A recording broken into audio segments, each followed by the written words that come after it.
Bihar live 7 खबर की तह तक। इस तरह से रोक लगाना लोकतंत्र के लिए अच्छा नहीं है। इसमें भाजपा की साजिश है। आप देख रहे हैं कि आरक्षण खत्म करने के लिए बहुत सारे संस्थाओं को निजी संस्था में बदल दिया जा रहा है। हमारे नेता लालू प्रसाद यादव मांग किए हैं कि निजी संस्थानों में भी आरक्षण दिया जाए। पटना हाईकोर्ट के फैसले के बाद राज्य निर्वाचन आयोग ने बिहार में नगर निकाय चुनाव को तत्काल प्रभाव से रोक दिया है। चुनाव रुकते ही पक्ष और विपक्ष के लोगों में बार तकरार शुरू हो गया है, एक दूसरे पर वार कर रहे हैं। बीजेपी का कहना है कि सत्ताधारी पार्टी और नीतीश कुमार ने सही से काम नहीं किया और दबाव में चुनाव करवाया जा रहा था, तो वहीं सत्ताधारी पार्टी का कहना है कि यह जो है नगर निकाय हमेशा बीजेपी के खाते में रही और उसने बेहतर ढंग से कार्य नहीं किया। यह जो है सब साजिश के तहत कराया गया है और इसमें दबे कुचले वंचित लोगों की आवाज को दबाने की कोशिश की गई है। नगर निकाय चुनाव रोके जाने के बाद जहानाबाद राजद प्रवक्ता शशि रंजन उर्फ पप्पू यादव ने प्रेस कॉन्फ्रेंस कर बीजेपी और भाजपा सरकार पर जमकर हमला बोला है। शशि रंजन उर्फ पप्पू ने कहा कि इसमें कोई दोषी नहीं बल्कि सिर्फ और सिर्फ बीजेपी दोषी है, उनके लोगों के द्वारा यह साजिश किया गया है। इसका साफ संकेत है कि दबे कुचले लोगों की आवाज को दबाया जाए, उन्हें हिस्सेदारी नहीं दिया जाए। वहीं शशि रंजन उर्फ पप्पू यादव ने इस चुनाव प्रचार में हुए खर्चों को लेकर भी कहा कि जो उम्मीदवार थे नामांकन से लेकर अब तक जो खर्च किए थे उसका क्या होगा। उन लोगों का निश्चित तौर पर बहुत बड़ा नुकसान हुआ है, निराशा हाथ लगा है और यह सब एक साजिश के तहत कराया गया है। प्रेस कॉन्फ्रेंस कर पप्पू यादव ने क्या कुछ कहा है आप खुद सुनिए। एकाएक जो निकाय चुनाव स्थगित होता है और लोगों का जो नामांकन हो गया था, लोकतंत्र में एक महापर्व जैसा दिख रहा था, एकाएक आरक्षण के आधार पर उसको रोक लगाना लोगों के लिए बहुत ही सोचने का विषय है। और उसके जो अधिकार है, जो लोगों ने सपना देखा था, जो लोगों ने उम्मीदवार के प्रति आस्था दिखाई थी, उसको ये बीच में खलल डालना ये लोकतंत्र के महापर्व पर एक करारा झटका है। किसकी वजह से आप मानते हैं कि हुआ है? देखिए, जो भी प्रावधान है अगर न्यायालय के द्वारा ही किया गया है तो अन्य चीज़ों में भी न्यायालय को संज्ञान लेने का अधिकार है। जिस समय अधिसूचना जारी हुआ था, नामांकन का तिथि निर्धारित हुआ था, न्यायालय उस समय भी स्वतंत्र थे कि हम उस समय संज्ञान लेकर के रोक लगा देते।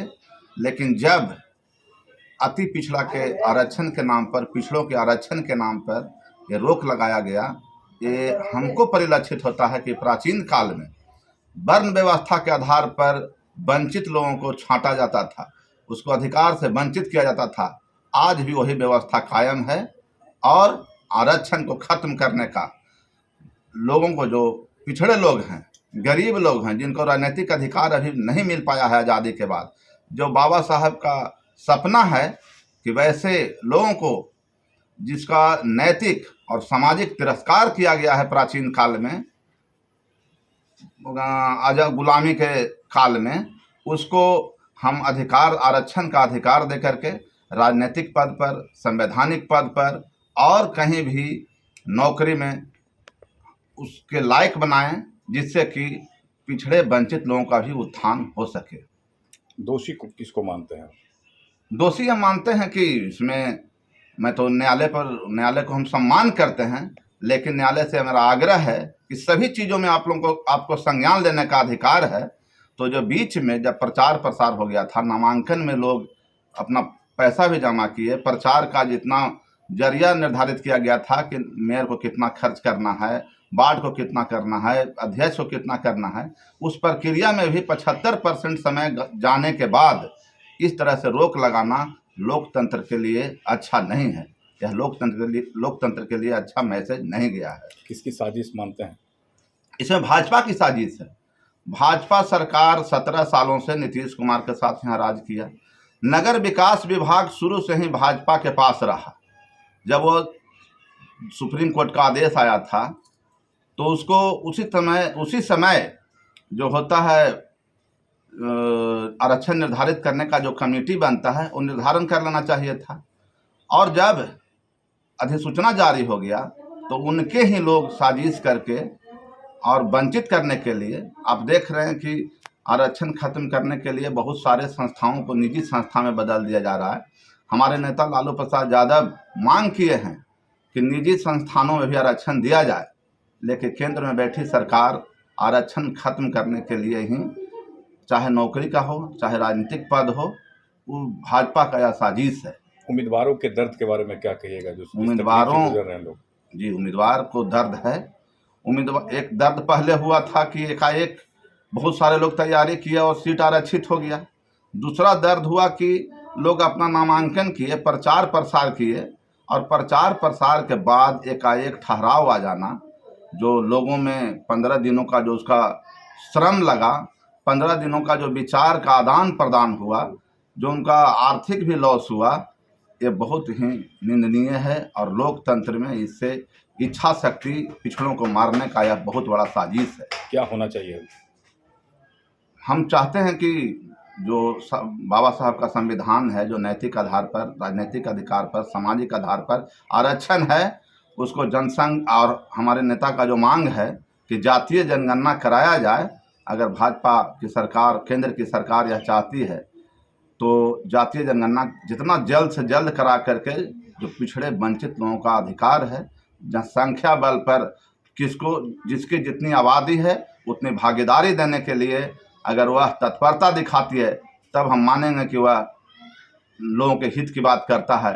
वरना जो उसका साजिश है, मंदिर मस्जिद के नाम पे राजनीति करना, गरीब वंचित लोगों को ठगते रहना, आज भी यह निकाय चुनाव उसी व्यवस्था को परिलक्षित कर रहा है। और भाजपा का इसमें पूर्ण साजिश है कि पिछड़ों को कैसे पद से वंचित किया जाए, उसके अधिकार से वंचित किया जाए। पप्पू जी, हाईकोर्ट के फैसले को जो है सवालों के घेरे में लाना कितना उचित लगता है आपको? मैं हाईकोर्ट के फैसले को नहीं ला रहा हूँ। हाईकोर्ट को हम सम्मान करते हुए कह रहे हैं कि आपके पास अधिकार है संज्ञान लेने का। आप लोकतंत्र में जब जनता जुड़ाव से प्रचार प्रसार में लग गया और इस तरह से बीच में खलल पड़ता है, ये लोकतंत्र नहीं, सारे मानव जाति पे कितना बड़ा, जो शहर में वास करने वाले हैं उनकी इच्छा शक्ति पे कितना बड़ा प्रहार है। एकाएक एक जो व्यवस्था है जिसमें लोग आस्था रखते हैं, जिससे लोग सुविधा प्रदान करने का अधिकार रखते हैं, उसको बीच में ठहराव दे देना ये गलत बात है। विपक्ष के लोग तो कह रहे हैं कि सत्ताधारी पार्टी जो है वो दबाव में चुनाव करवा रही थी। नहीं, किस बात के दबाव है? अगर व्यवस्था ठीक रहता, भाजपा के पास नगर विकास विभाग रहा है शुरू से, अगर व्यवस्था ठीक रहता तो हमारा गठबंधन तो चंद दिन पहले हुआ है, पहले से ही अगर आरक्षण का रोस्टर तैयार हो जाता तो आज यह दिन देखने को नहीं मिलता। और बिहार के शहरी लोग, चाहे उम्मीदवार हो चाहे वहाँ के निवासी हों, इस तरह से उनको ऐसा प्रभाव नहीं झेलना पड़ता, उनके समय का अभाव नहीं होता, उनका आर्थिक लॉस नहीं होता और उनका जो विचार का लॉस हुआ है, ये भाजपा को आने वाले चुनाव में भुगतना पड़ेगा। अब कितना विलम्ब होने की संभावना है चुनाव में? जो जिस तरह का आदेश आया है, जो हम लोग मोबाइल पे चिट्ठी देखे हैं, ऐसा नहीं परिलक्षित हो रहा है कि निकट भविष्य में चुनाव होने जा रहा है। और अति पिछड़ा के साथ और जो दलितों के साथ आरक्षण से जो वंचित करने का या नया जो तरीका खोजा जा रहा है, ये बहुत ही निंदनीय है।